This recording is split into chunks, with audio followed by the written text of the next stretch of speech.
All right, you guys, so what we have here is an example 5-paragraph essay that has been broken down into its separate paragraphs. So you see it starts with the introduction, and then you have 1, 2, 3 body paragraphs, and then a conclusion. And what I've done here is just try to highlight the different parts of an essay just to kind of get a high-level view of where everything goes.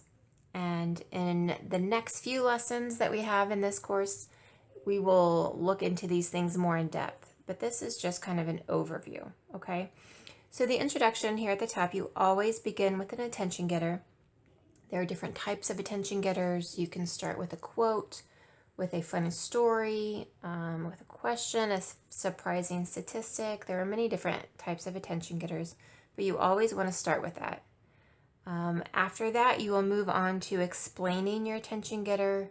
Maybe you need to restate your quote into different words. Maybe you need to tell us how your statistic is related to your topic, but you will give us a little explanation, and then you will move into the thesis statement.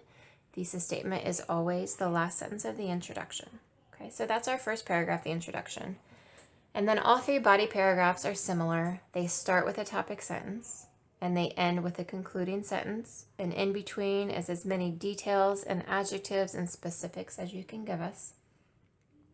I do want you to note that the topic sentence will match or have the same keywords that you can find in the thesis. So if you look at the thesis, the first topic given is the word vocabulary. Personally, over the past few years, I have enjoyed reading more and more every day because it can help with vocabulary, learning, and all sorts of information, or just taking some time out of the day to just sit and relax. So our 3 key topics we're going to cover in this essay is vocabulary, learning, and relax.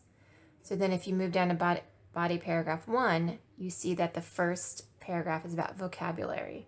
I have a topic sentence there that is very general, that matches that word vocabulary.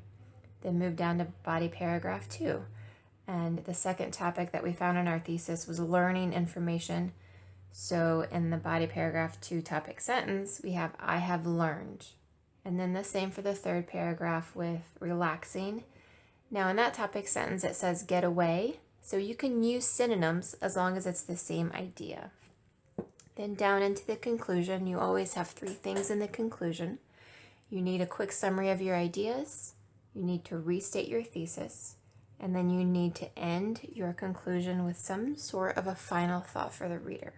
Okay, so like I said, we're going to get into more details about all of those, but you do need to know the basic structure of where all of these parts go. So that is your basic essay structure.